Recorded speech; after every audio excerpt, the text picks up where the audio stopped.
आप देख रहे हैं पूर्वांचल। नमस्कार, आप देख रहे हैं पूर्वांचल ईपी लाइव। मैं हूं राजेश सोनकर। आज हमारे साथ हैं बांसगांव लोकसभा सीट से कांग्रेस के संभावित प्रत्याशी इंजीनियर जयराम प्रसाद। ये वरिष्ठ कांग्रेसी नेता भी हैं और इनसे बात करेंगे कि जो भाजपा सरकार के द्वारा CEA कानून लागू कर दिया गया है तो उस पर इनकी क्या प्रतिक्रिया है, इनसे बात करेंगे। जी ये बताएं कि भाजपा सरकार द्वारा CEA कानून लागू कर दिया गया है तो उस पर क्या कहना मैं CAA पर कहना चाहता हूँ कि यह चुनाव के जस्ट पहले इसको लागू करना, यह ध्यान को केंद्र को बदलना है कि मतलब इस पर अपनी कमियां का पूरा जो है कोई जान न पाए। और इस पर मैं जानता हूं कि इस पे हमारे देश के जितने भी बेरोजगार हैं वो बाहर जा रहे हैं।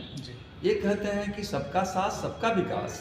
जो अपने देश में गरीब और सब लोग हैं ये पलायन कर रहे हैं विदेशों में, और ये बाहर से पाकिस्तान, अफगानिस्तान, बांग्ला के लोगों को ये लागू करने के लिए बुलाया जा रहा है। तो ये तो मेरे हिसाब से ये चीज़ कोई मतलब नहीं है और चुनाव के बाद करना चाहिए था। ये चुनाव के बाद पहले क्यों किया जा रहा है? ये अपने कमियों को ये छिपाने के लिए किया जा रहा है। तो मेरा ओपिनियन यही है कि मतलब इसमें यह जो है इससे कोई फ़ायदा मतलब यहाँ के नागरिकों को नहीं है। जैसा आपने कहा कि यहाँ के लोग पलायन कर रहे हैं और विदेश से जो आ रहे हैं भारतीय, उनको आप अंगीकार कर रहे हैं, तो इस पर क्या कहना चाहेंगे? क्यों पलायन कर रहे हैं भारत के? इसलिए प्लान कर रहे हैं कि यहाँ पर पूर्वांचल में आप देखिए, चाहे गोरखपुर हो, महाराजगंज, देवरिया, यहाँ न तो कोई फैक्ट्री है, न कोई विकास के लिए कोई काम किए जा रहे हैं ताकि आदमी बाहर क्यों जाए। अगर यहाँ फैक्ट्रियाँ होती, उद्योग कराए जाते तो यहाँ से शायद प्लान नहीं होता। यहाँ लोग खाने के लिए परेशान हैं और यह आदमी जो है आप कह रहे हैं सबका साथ सबका विकास। और मेरे कहने का सेंस है कि एक तरफ गरीबी इतनी चरम सीमा पे है और उद्योगपति बढ़ते जा रहे हैं, और कांग्रेस के टाइम में जितने भी ये विभाग थे वो आप बेच करके उद्योगपतियों को बढ़ा रहे हैं और इससे जो है गरीबी जो है बढ़ती जा रही है। प्रधानमंत्री ने कहा कि पूरा देश मेरा परिवार है, तो कैसे कहेंगे कि ये बेरोजगारी और ये ध्यान नहीं दे रहे हैं? इसमें यह है कि कहना तो बहुत आसान है, कहने के लिए मैं क्या कर रहा हूँ और वो है गांव तक कैसे क्या हो रहा है। मैं तो अभी कई जगहों पर देखा हूँ कि गांव में रहने के लिए व्यवस्थाएं नहीं है। अगर चंद लोगों के लिए आपने कुछ कर दिया और उसको आप समझते हैं कि 140 करोड़ लोगों के लिए मैंने कर दिया है, यह मेरे हिसाब से कोई चीज़ बात नहीं है कि मतलब सबको दिया गया है। अगर 10, 20, 50 लोगों को आपने दिया भी होगा तो इससे देश का विकास नहीं हो सकता है।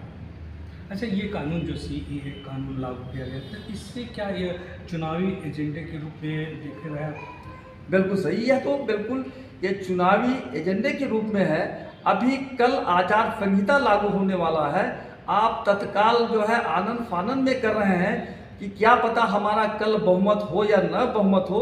इनको खुद ही ये शंका बना हुआ है कि जो चाहिए इसके पहले आप पास करवा लीजिए, और ये पास करवाने का मतलब ये नहीं है कि आप जो चाहेंगे वो करेंगे।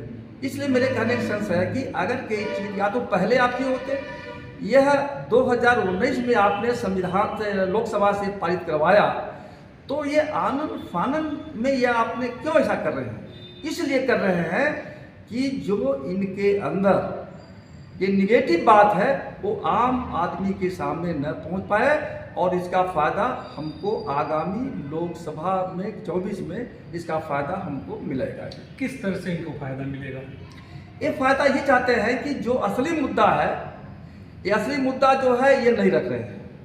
सबका साथ सबका विकास मोदी की गारंटी, और यह कोई भी आदमी इनके खिलाफ में नहीं कह पा रहा है क्योंकि मीडिया इनके साथ में है। आज जो है कि 400 पार, इसका मतलब क्या है? 400 पार का मतलब है कि आपको ओवर कॉन्फिडेंस है कि हमको 400 पार कैसे मिलेगा, ये सभी लोग जानते हैं। और आजकल जो है जब तक EVM मशीन है इसका फ़ायदा अभी इसके पहले भी आया हुआ कि मतलब इतने वोट पड़े और उससे काफ़ी जो है दिखाया गया है कि मतलब इतना वोट कहाँ से आ गया। तो ये सब इसमें सुप्रीम कोर्ट, हाई कोर्ट ये सब इसमें जानते हैं कि मतलब अगर हमारे पास 10,000 वोट पड़े हैं और 20,000 वोट कहाँ से आ जा रहा है, इसका मतलब क्या है। तो इसलिए यह जो है जब तक ईवीएम रहेगी ये अपना धांधली करेंगे, और ये जो है मैनुअल अगर जब तक हो जाता है तो इसमें धांधली करने की कोई गुंजाइश नहीं। तो क्या ईवीएम के लिए आप लोगों ने जो विरोध किया है, ईवीएम का विरोध किया, उस पर प्रतिबंध लगाने के लिए आप बैलेट के द्वारा चुनाव हो, इसके लिए कुछ कर रहे हैं? इसके लिए हमारे जो राष्ट्रीय नेता लोग हैं या जो ऊपर पार्टियों के लोग लगे हैं सब चाह रहे हैं, लेकिन इनका पूरा शासन, प्रशासन, कमीशन सब इनके हाथ में है। जो चाहेंगे वही करेंगे, इसलिए कोई इसके बारे के खिलाफ में कोई जा नहीं रहा।